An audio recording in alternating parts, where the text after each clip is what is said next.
Well, welcome back, everybody. I'm glad you guys are joining me today. And some of you guys might not know, but Kari Lake in Arizona has this huge lawsuit against multiple members in Arizona government, including Katie Hobbs, Maricopa County Supervisor of Election Officials, among other individuals who sat there and plotted against Kari Lake to ensure that there would be things that would happen on election day which would disenfranchise voters. And this lawsuit has a lot of weight behind it.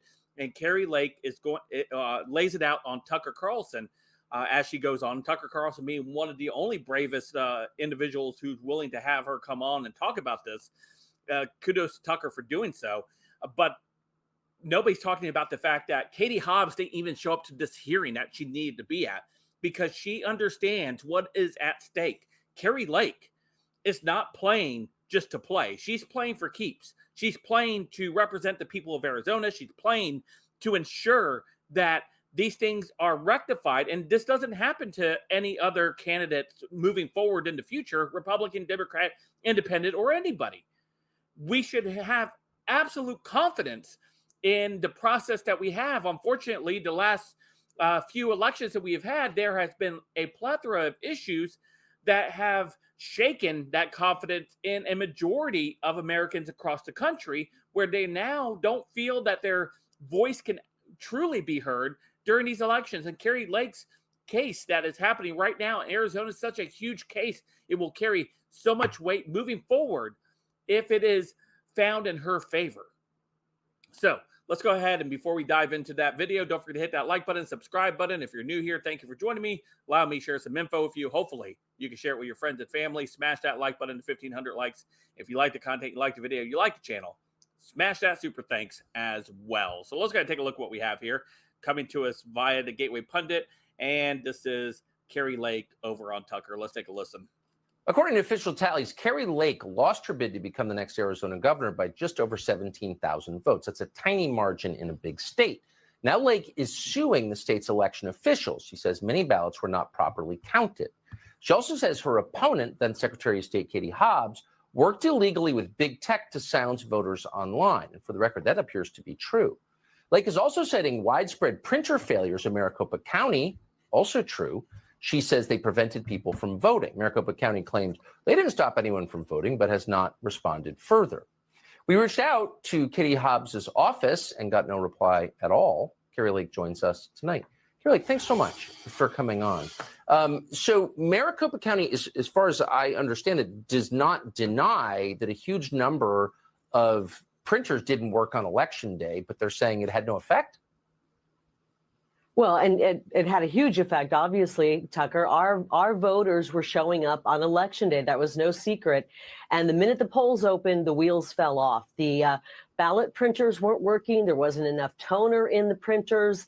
The tabulators weren't working. It became a debacle. And the lines started forming right away. Some of the lines, 3 hours, 4 hours, 5 hours. And there's video of people walking out of line. People told us, and this is in our lawsuit, that they showed up, they couldn't even find parking because the parking lots were full and the lines were long, and many people didn't even get to vote. And those who did vote, when they went up to get the printer out, the printer didn't have toner in it, so the ballots weren't dark enough. And our voters were showing up and voting 3-1 for me on election day. We vote for a full month in Arizona with early ballots, and on election day, when the Republicans showed up, the election day voting was sabotaged. And that's what our case is going to prove. It's a 70-page lawsuit that reads like a real crime novel.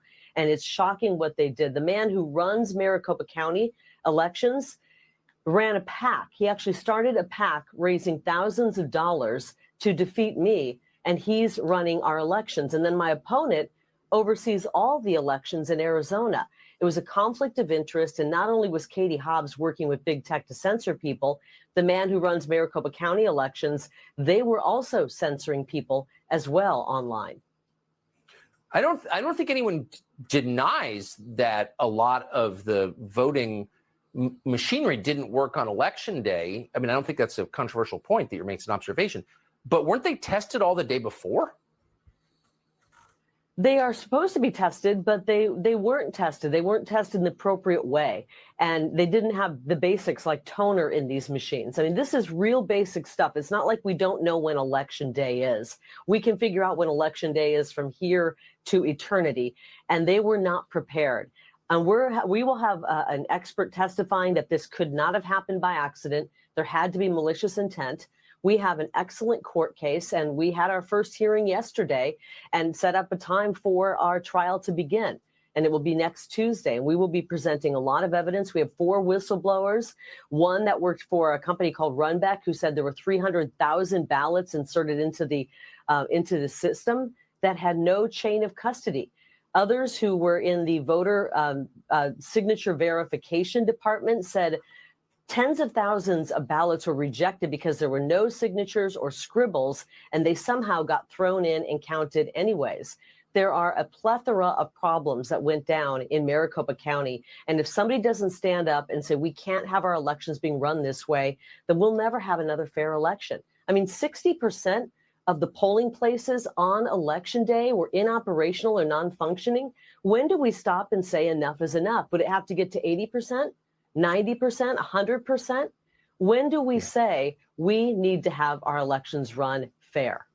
I completely agree with you. And if you absolutely, and Godspeed to Kari Lake and her efforts in order to really get after this, and kudos to her and her team who've put this thing together.